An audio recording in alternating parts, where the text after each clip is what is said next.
Hello, everybody. Today on the podcast, we have John Wampler. John is a proud dad, husband, author, and motivator who inspires others through his leadership and positivity.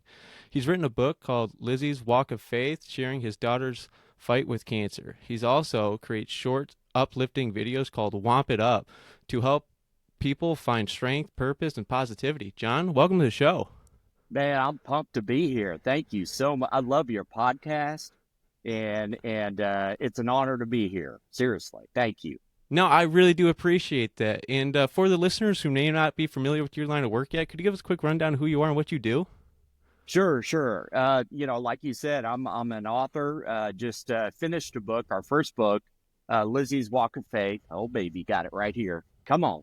And it's available on Amazon. And basically, it's just a story about our journey and through pediatric cancer, along with our 9-year-old blonde-haired, blue-eyed little girl.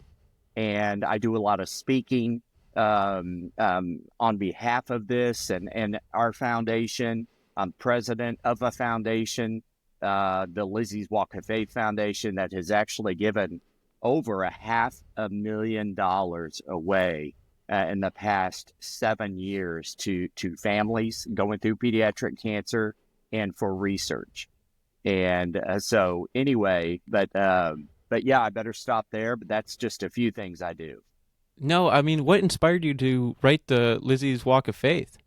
Lizzie went through, she was diagnosed the day before Thanksgiving of 2016.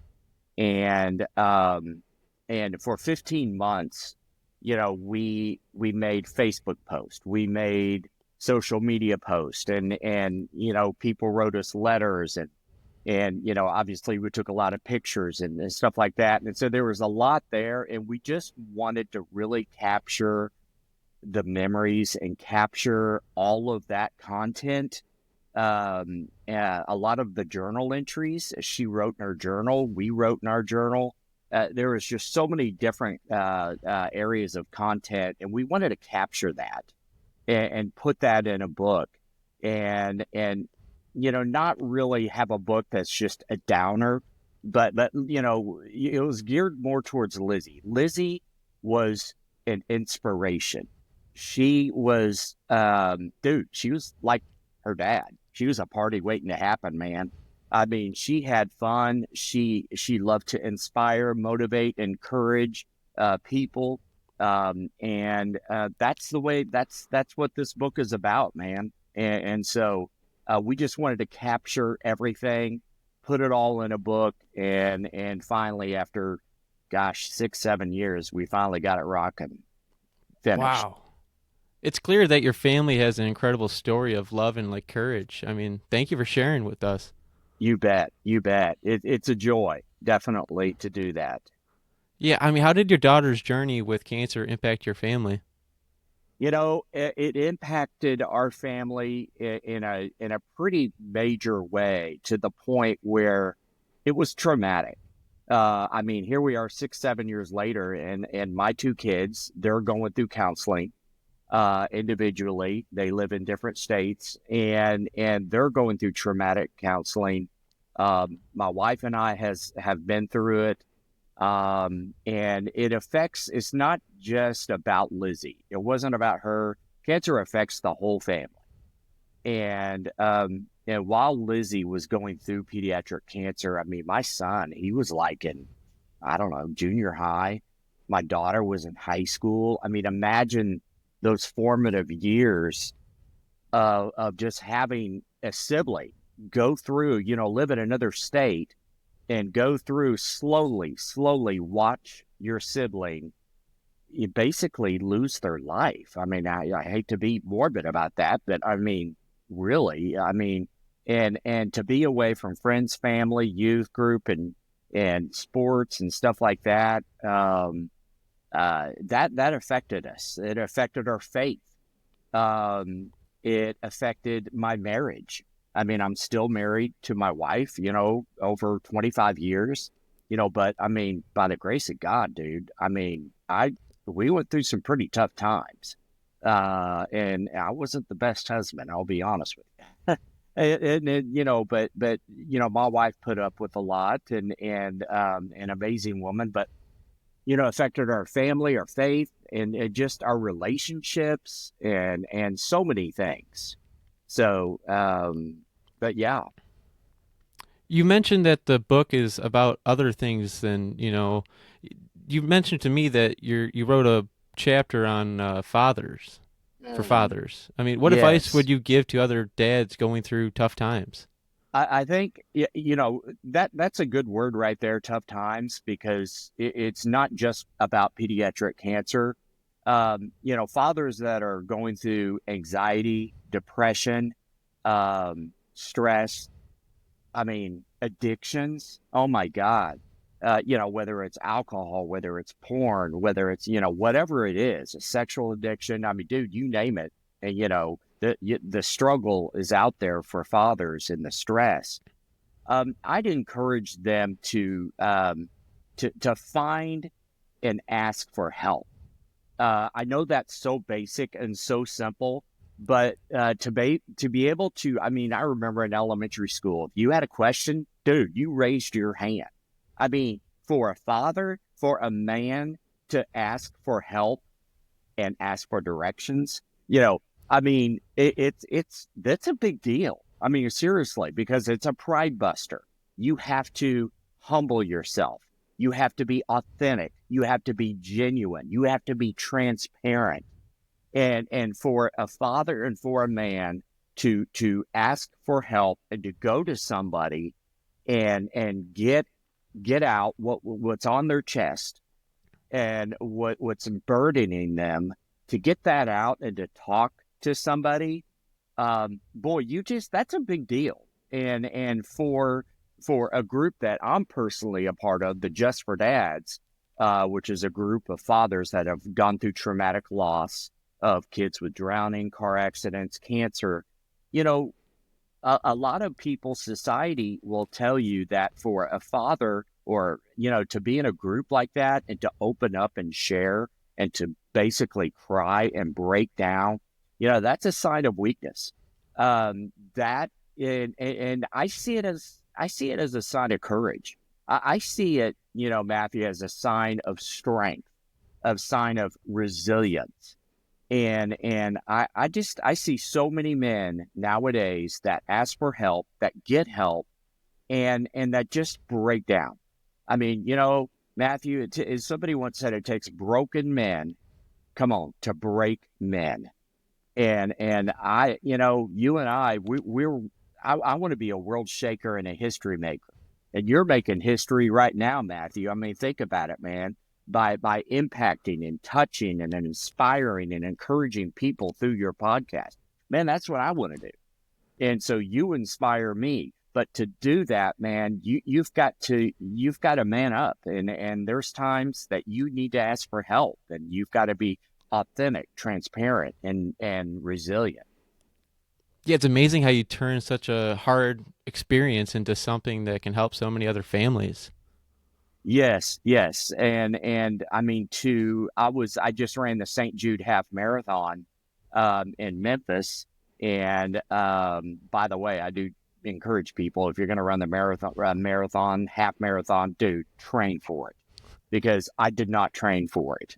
I trained for one a while back in Nashville, and it was great. But this one I did not train, and it kicked my butt.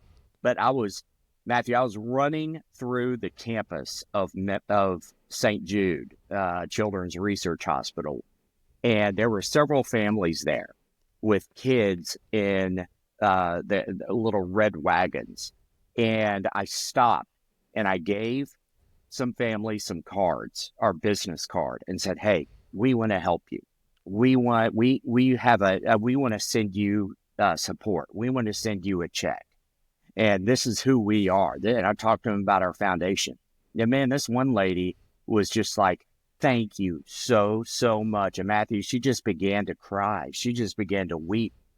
And just, I mean, I could tell you story after story after story of impacting and touching and helping families going through pediatric cancer, because there's no way, Matthew, our family could have done what we needed to do to solely focus on Lizzie if it wasn't for businesses and different people that stepped up and supported us and blessed us. That's remarkable. I mean, what made you start Wamp It Up? Wamp It Up is dude, that is like I love Wamp It Up. Wamp It Up basically was born out of COVID. I'll never forget. A lot of us will never forget COVID. It was a depressing, down, negative time. People were cooped up in their homes and couldn't go anywhere. Couldn't go to the mall. Couldn't go out to restaurants. I mean, and I just got tired. To be honest with you, man, I just got fed up. I was just like, dude, I am tired of all the negativity. And I'm telling you, man, and I just wanted to put something out there to warm people up, to coach people up, to lift people up out of that depression, out of that anxiety, out of that, negativity. Come on, dude, I'm getting fired up, bro. And just to encourage people, even in their homes, man. Just if I could just inspire and encourage one person and where they could just make it, come on, one more day, just one more step, it's worth it. And so I've been doing that since COVID. And I do it every Wednesday. It's a Wamp It Up Wednesday. And I don't know how I came up with that. It was not a joke, but it was kind of funny. And I just basically do short 60-second, maybe 1 or 2 minute leadership development oriented content. No, I love your catchphrase. I'm a Wamp you up. Oh, It's great. It's great. yeah. It really is. I Thanks, mean, man. what does Wamp It Up mean to you? To me is I don't it encourages me. I'm out there to encourage and inspire and want people up and coach people up and lift people up and be there for them. But Matthew, man, I'll be honest with you, man. I'm speaking more to me than anybody else. I mean, I am firing myself up. I am filling myself up. I never dish out what I don't eat. And so everything I dish out, everything I share, I have gone through. I have lived it. I may not be an expert. I may not be perfect. I may not be the greatest dad, but you know what? I'm going to be authentic. I'm going to be transparent. I'm going to be me. And when I'm done, dude, I'm fired up, man. I'm on cloud nine. So anyway, that No, I love your content and I love how you turn your real life into what you're making in content. I mean, you have like, for one example, I was watching some of your videos. Some of my favorites is when you're talking about like a good handshake, for a man. totally. And then you also talked about, some good sportsmanship, also another one of your videos. I mean, how do you hope your videos make people feel? I want to develop them. I want to come alongside, put my arm around them, and just talk to them, just like I'm talking to you. Just like, hey, when you give a handshake to somebody, that person, when you give a firm handshake, that person is thinking, man, this guy has got his poop in one sock. He's confident, he's bold, he's courageous, he's ready to rock and roll, he's ready to do business. But if I come and shake your hand and it's limp and it's weak, that other person that's on the other side is just like, this guy's not too sure. If you're doing business with somebody and you shake somebody's hand and it's a weak handshake, man, that could be a deal breaker. I mean, I know that's pretty extreme, but uh, just really, it's not. It's just really me coming alongside people and just saying, hey, you know, it's like we're sitting at a coffee shop and just me coaching them up. That's how I want to make them feel, not like I'm looking down on them or beating them up or, there's not a lot of negativity. In fact, I don't think there's any negativity on my Wamp It Ups. It's all encouraging, inspiring, and just wamping people up. Yeah, it's great to see how much heart you put into uplifting others. You bet, man. It's I love it. I love it, and that's my passion, man. That's what I love to do, and it drives my wife crazy because every time we go to a restaurant, go to a coffee place, or go to the mall, there's always somebody that I know that I'm like, honey, come here. I want to introduce you to somebody, and just I just I yeah, I walk slowly through the crowd when I'm in a restaurant because I like to shake people's hands and talk to people and just, maybe just give them a word of encouragement. Hey, I like your earrings there. Man, I love that shirt you've got on, or you look sharp. Or so I like to leave people with something. No, it's amazing how something small can grow into something that inspires so many. I mean, how do you Yes. stay motivated to create new videos every week? I take time for myself, and whether it's working out, or playing tennis, or bike riding, I kind of, they say you need to come apart before you come apart. And I get away from the crowd, I get away from the noise, and I just, whether it's through my faith, my alone time, I always have a book. I've got my laptop. I've got a journal. I fill myself up, and I've got notes all around me right here. I wish you could see my table, my desk, and I'm just always trying to fill myself up and better myself. But yeah, taking the time, to do that is really important. Yeah, what's your favorite topic to talk about on your videos? Wow.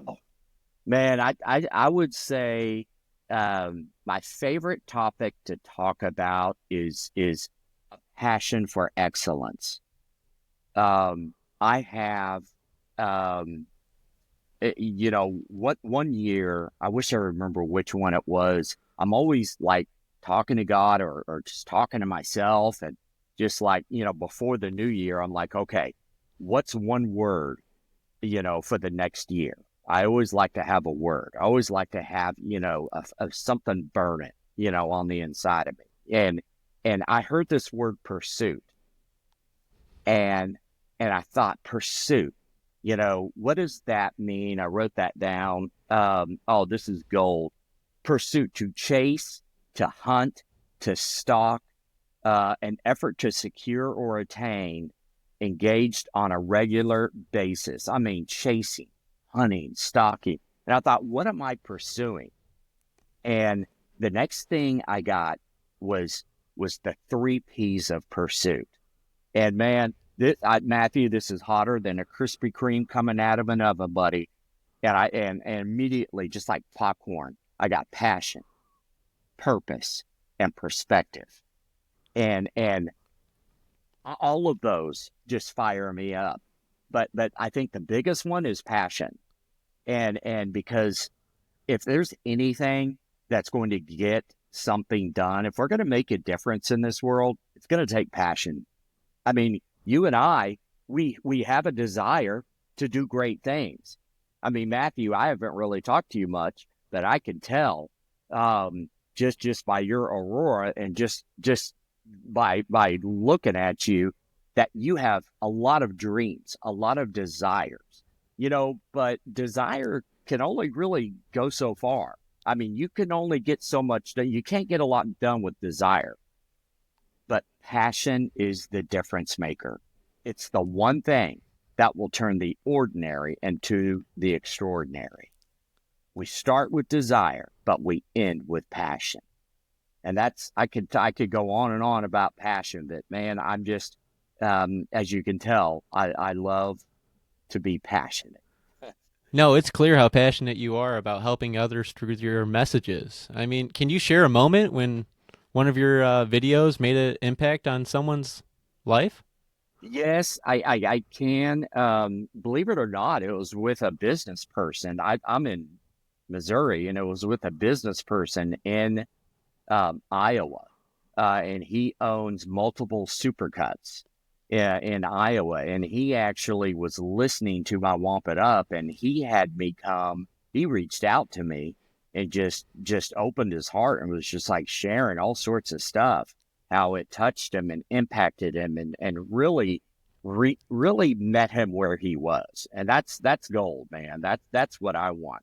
I want to reach people where they're at, whether they're a custodian or an owner, whatever. And so he had me come to Iowa and speak to his salon managers. And now I put out several videos a month, like 2 to 3 Wamp It Up videos just for the salon owners. And I mean, I love doing stuff like that. I mean, I can't be in Iowa all the time speaking to them and visiting the stores and coaching them up. But you know what, man? I could do a quick, short video totally geared toward the salon owners. But really, I mean, Matthew, I get a lot of messages from people that I never thought would listen, and just tell me. And I could tell there's just like tears in their eyes, and how much that message, whatever I spoke on, touched them. And it's just, that just makes it all worth it, man, when you get something like that. Yeah, that's so powerful. I mean, do you have a dream for where Wamp It Up could go in the future? Oh gosh. I would love for Wamp It Up to be like a bridge, to kind of kick off keynote speaking. I would love to be a keynote speaker. Wamp It Up is great. I think it's a starting point. And in fact, to be honest with you, I would love with a passion, to be able to connect with business owners, managers, and find a way how I can help their staff, and do the same thing that I'm doing with the salon owner, Supercuts owner, in Iowa, and reach out to their staff and encourage their staff. But eventually I'd like that to lead, to be honest with you, to keynotes, because that you're really reaching a lot of people through a keynote. No, that's really inspiring. It really is. I mean, Thank you. have you ever like I know you were telling me that you've helped teach leadership and customer service. I mean, what tips do you think everyone should know? You know, with leadership and customer service, this is I'm going to tell you something that's probably really gross, but I went to a restaurant the other day, okay, and went to the bathroom, and I know you think I'm weird, but I checked the base of the toilet. Okay. Both bases, the right side and the left side of the toilet, was nasty. I mean, dude, I'm not even going to tell you what I saw. But it was just cake. I mean, you could tell it was not clean for weeks, maybe even months. So here's the deal, Matthew. When you walk into a bathroom and you stop and you can smell, you could smell the urine. Yeah, I mean, I know this is gross, and so I love bringing staff, whether it's an owner of the store or just a regular staff person. Let's say it's at Jimmy John's, okay, Subway, whatever. Okay, I'll take that person in, and then I'll have all the cleaning stuff, and I'll show them how to clean a toilet. And not just how, but I'll tell them why we need to clean the toilet. Because, hey, it's all about appearance. It's all about customer service. It's all, people will judge you by how a freaking bathroom looks. People will judge you, believe it or not, on the entrance of your business.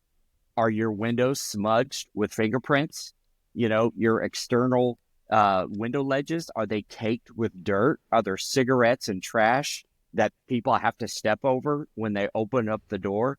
But, going back to the toilet, dude, I'll get on my hands and knees and I will show them, the person, how to clean a toilet. Not only how, but why. And then they'll know and they'll have respect for me because I'm not just like telling them, hey, this is what you need to do it. No, I'm going to show them, and so anyway, I know that's, there's so many more examples, but that one just really stuck with me because I'm debating on whether I should talk to the owner about this or not. No, And that's true leadership. it is. And really, to be honest with you, leadership is influence, nothing more, nothing less. It's all about servanthood. A lot of people think leadership is all about a top-down mentality. It's not. It's about serving. It's about coaching. It's about coming alongside somebody saying, hey, dude, I got to tell you right now, this is nasty, this is gross, but I'm going to show you how to clean a freaking toilet. And you know what? I show them, and then a couple of days after they, clean a toilet, I'll go back and I'll follow through. I'll follow up. A lot of people don't follow up. And then, if something's not the way it should be, I'll bring them in, say, hey, is this the best you can do? And they'll see like, oh man, I missed this spot. Oh crap, I missed this spot. Instead of being a jerk and saying, dude, you messed up on this part. It's all about serving. It's all about coaching. It's all about not what you say, but how you say it. And so, especially nowadays with the generation, Matthew, I mean, dude, you gotta, you gotta really break it down. And so anyway.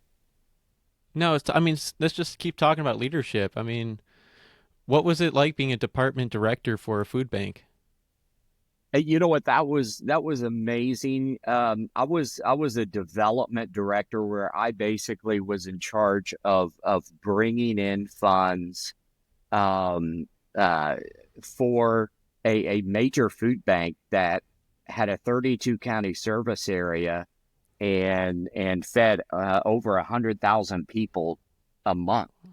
And there were about 3 or 4 development directors. And I had a good portion of a service area, a lot of counties, and I would go into these counties and talk to the businesses, and I'd share the story, and I'd cast the vision. I would share the story of hunger, and then I would cast the vision for the food bank. And anytime I was able to share stories of children, going without food at school, going without food, at home, and people lining up to be at a food pantry to get food at 2 or 3 o'clock in the morning, and what that was like, to see the face of hunger. You've got to share the face of hope. And anyway, it was an amazing experience, amazing time. I loved it. And, I'll never forget it. Yeah, I mean, how did you manage to help feed so many people in need? It was, gosh, through food drives. We had food drives. I mean, major food drives. I mean, we had the letter carrier food drive. I managed that. That was the single largest one-day food drive in the nation. I think it's like the weekend before Mother's Day. And this is a massive food drive. And people would donate not only food, but money.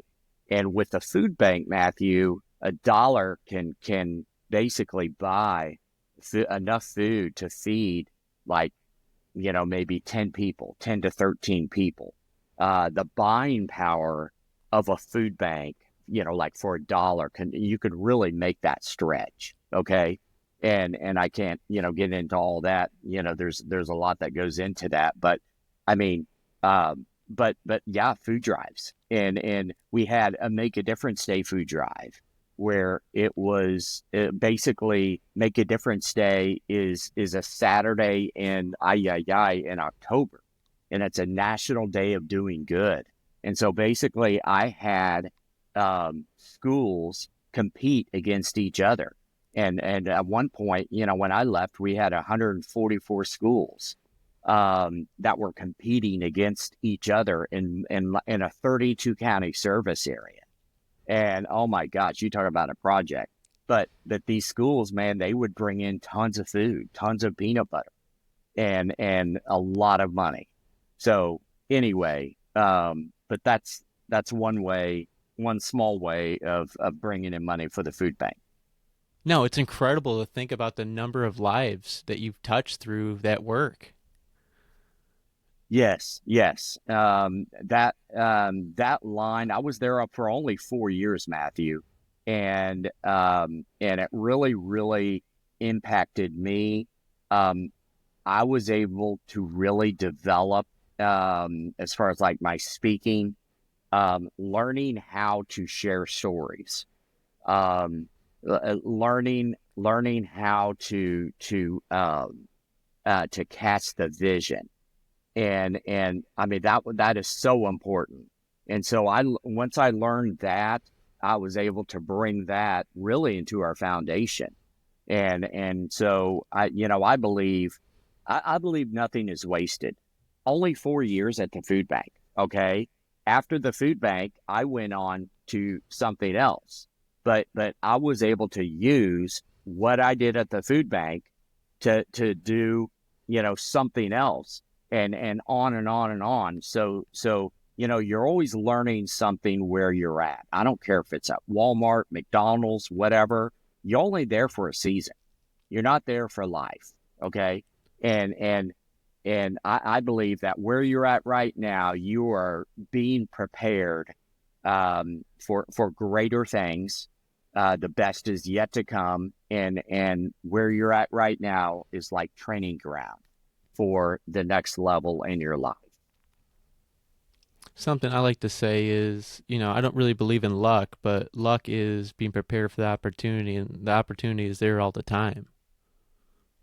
That's good, man. I love that. I've never heard of that. That's good. I love that. Yeah, Somebody once said the opportunity of a lifetime must be seized during the lifetime of the opportunity. And in our lives, there are opportunities that come across our path, and it could be, dude, it could just be just like an idea, just, and if you just take steps, small steps, and you find out that the opportunity is something that must be seized, you jump on it. But I believe that there's always opportunities coming across our path, but are we aware of it? Are we paying attention? Are we watching? Are we listening? Or are we just so consumed with our phone? And I mean, sometimes I'll just like to sit, like, man, at an airport or a restaurant, instead of being on my phone, dude, I'll just like sit and just watch people and just think, and I'll just come up with, content from my Wamp It Up. I'll think of opportunities that I need to reach out to. And, but that's good, man. I appreciate you sharing that. yeah. If you could give one piece of advice to someone chasing their dreams, what would it be? Man, if I had one piece of advice, it would be, uh, to not listen to the critics, to not listen to the naysayers, to not listen to the people that are just negative. Um, you have to you can't believe in them. Their belief in you is not going to be enough. You have to believe in yourself. You have to remind yourself, you know what, this passion, this vision, this goal, this dream is something that was birthed in me. I'm not going to let anybody steal this vision. I'm not going to let anybody rob me of this dream. You know, doesn't mean that I don't take coaching, doesn't mean that I don't take feedback or advice, you know, but if I get somebody that comes to me and said, John, man, that's a, you know, that's a lofty goal, you know, or that's, you know, have fun with that, or, you know, whatever. You know what, man? I don't listen to them. I choose to listen to myself, to listen to that original dream that was planted on the inside of me. So, so that would be, you know, one thing I'd encourage me. No, it's truly inspiring. What does success mean to you? You know, success to me it's changed through the years. I mean, dude, I'm 55, so I've lived a while, and you know, success used to be how I look in front of people, how I sound in front of people. Um, you know, did I fail? Did I screw up? You know, it was almost like me trying to be perfect. And now success to me is like on this program, on this podcast with you, my desire and my heart is to inspire, encourage, and really, dude, I know this is, you know, whatever overused, but if I could just reach one person and inspire and encourage one person, I mean, there could be somebody out there right now that's dealing with suicide. They want to end their life. Whatever they're going through, they're saying it's too much. It's too hard, you know, but if I can encourage and inspire just that one person, then you know what? That's success to me. That is success to me. I may not get a lot of likes. I may on my Wamp It Ups. I may not get a lot of comments. I may not have a lot of followers. You know what? I'm going after that. But my main goal, my main passion is to reach just that one person. And I hear from them all the time, man. Dude, they're always messaging me saying you have no idea how that encouraged and inspired and helped me. Come on, somebody, Matthew. No, it really shows your values. I mean, if you could go back and give your younger self one piece of advice, what would it be? Gosh, so many things, you know, don't care what other people think. But I mean, dude, when you're young, that's all you think about. Um, um, I would say try more things, risk and try more things. Um, my father's gone. I lost my father in 2021. You know, he was an incredible father. I had an awesome childhood. He taught me so many things, but he was an incredible business person, very successful business person. And really, Matthew, I wish I would have spent more time asking my father questions, not just any questions, but the right questions. You know, um, yeah, asking questions. That would be it. Ask more questions and have more mentors. You know, do you realize that you can have more than one mentor in your life? Just think that.